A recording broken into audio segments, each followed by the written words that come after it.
কিছুই বুঝতে পারছি না। স্মাইল, তুমি এত ব্যস্ত থাকো যে তুমি বলতেই পারো না যে আমি জবটা চেঞ্জ করেছি কি না বা কি করেছি।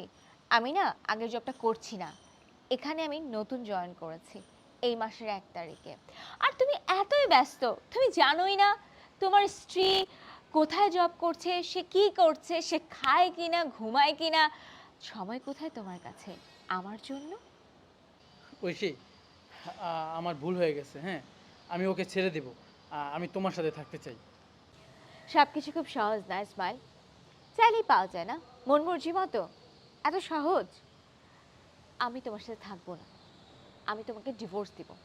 শুনো, একটা কাজ করো, তুমি ওর সাথেই থাকো। বিশ্বাস করো, আমি ওর সাথে থাকবো না, আমি তোমার সাথে থাকবো।